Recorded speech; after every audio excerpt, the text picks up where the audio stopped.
നമസ്കാരം കൂട്ടുകാരെ. നമ്മളൊക്കെ സോഷ്യൽ മീഡിയയിൽ ദിവസവും എത്രയോ പേരെ കാണുന്നു, എത്രയോ വാർത്തകൾ കേൾക്കുന്നു. ചിലരെ നമ്മൾ ഭയങ്കരമായിട്ട് സപ്പോർട്ട് ചെയ്യുന്നുണ്ട്, ചിലരെ കട്ടയ്ക്ക് വിമർശിക്കും. അങ്ങനെ ഒരു പേരാണ് കൊല്ലം സുധിയുടെ ഭാര്യയായിട്ടുള്ള രേണു സുധി എന്ന പേര്. കഴിഞ്ഞ കുറച്ച് ദിവസമായിട്ട് രേണുവിനെ കുറിച്ച് കേൾക്കുന്ന വാർത്തകൾ കേട്ടാൽ അത് കുറച്ചൊന്നുമല്ല നമ്മളെ ഒന്ന് ചിന്തിപ്പിക്കുന്നത്. നമുക്കറിയാം, ഇനാഗ്രേഷനുമായി ബന്ധപ്പെട്ട് രേണു ബഹ്റിനിലായിരുന്നല്ലോ. കഴിഞ്ഞ ദിവസം അവർ നാട്ടിലും തിരിച്ചെത്തിയിട്ടുണ്ടായിരുന്നു. പക്ഷെ ഇത്തവണത്തെ ആ ഒരു വരവ് നമ്മൾ മുൻപ് കണ്ട ആ ഒരു പഴയ രേണുവായിട്ടല്ല. ആളാകെ മാറിപ്പോയിട്ടുണ്ട്. അതിന്റെ കൂടെ തന്നെ എയർപോർട്ടിലെ കസ്റ്റംസ് അവരെ മണിക്കൂറുകളോളം തടഞ്ഞു വെച്ചു എന്നൊരു വാർത്തയും പുറത്തു വരുന്നുണ്ട്.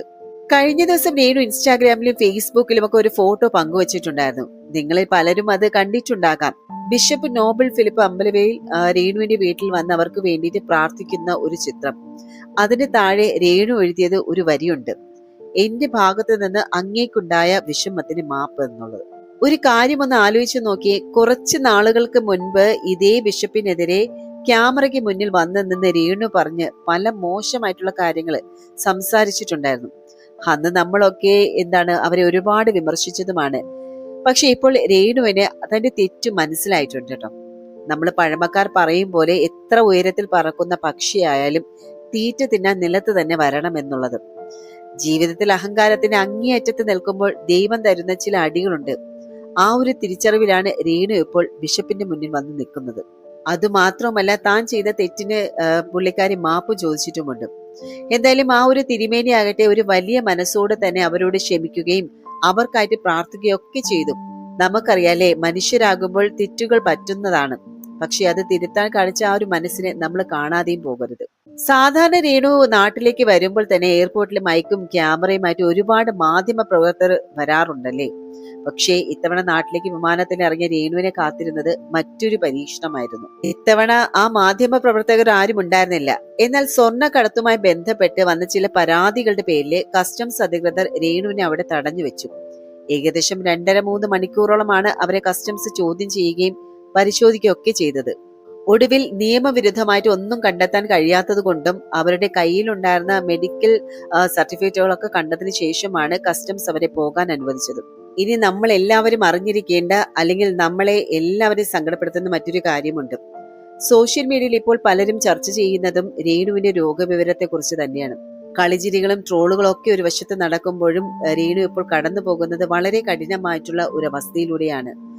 എന്താ പറയാ, അവരെ ഇപ്പോൾ കണ്ടാൽ തന്നെ നമുക്കറിയാം, ആളാകെ മാറിപ്പോയി. ശാരീരികമായിട്ട് ഒരുപാട് ക്ഷീണിതയുമാണ് അവര്. ക്യാൻസർ പോലുള്ള വളരെ ഗുരുതരമായിട്ടുള്ള ഒരു രോഗാവസ്ഥയുടെ ഭാഗമായിട്ടാണ് അവരിപ്പോൾ നാട്ടിൽ തിരിച്ചെത്തിയിരിക്കുന്നത്. അതുകൊണ്ട് തന്നെയാണ് കസ്റ്റംസ് പരിശോധന കഴിഞ്ഞ ഉടനെ തന്നെ അവർക്ക് ചികിത്സയ്ക്കായിട്ട് പോകേണ്ടി വന്നതും.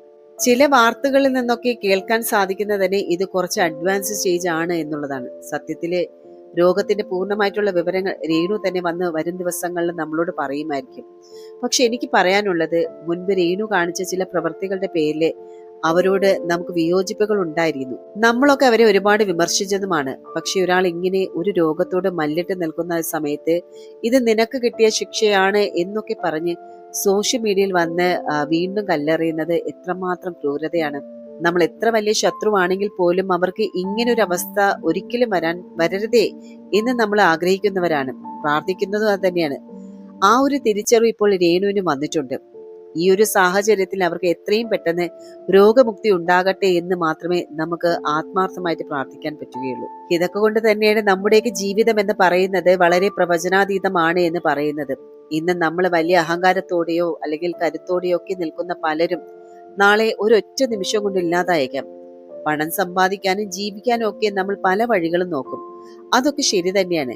പക്ഷെ അത് ഒരിക്കലും ചുറ്റുമുള്ള സമൂഹം നമ്മളെ പുച്ഛിക്കുന്ന രീതിയിലോ അല്ലെങ്കിൽ വെറുക്കുന്ന രീതിയിലോ ആകരുത് എന്ന് മാത്രം.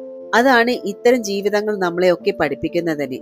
രേണുവിന് മുൻപ് പറ്റിയ തെറ്റുകൾ അവരെ തിരിച്ചറിയുകയും ഈ ഒരു പ്രതിസന്ധി ഘട്ടത്തിലെ ബിഷപ്പിനെ കണ്ട് മാപ്പ് ചോദിക്കാനും അനുഗ്രഹം വാങ്ങാനും ഒക്കെ കാണിച്ചത് ആ ഒരു മനസ്സിന് നമുക്ക് അഭിനന്ദിക്കാം. കഴിഞ്ഞത് കഴിഞ്ഞു. ഇനി മുന്നോട്ടുള്ള ജീവിതത്തിൽ അവർക്ക് എല്ലാവിധ രോഗമുക്തിയും സമാധാനവും ഉണ്ടാകട്ടെ എന്ന് നമുക്ക് ആത്മാർത്ഥമായിട്ട് പ്രാർത്ഥിക്കാം.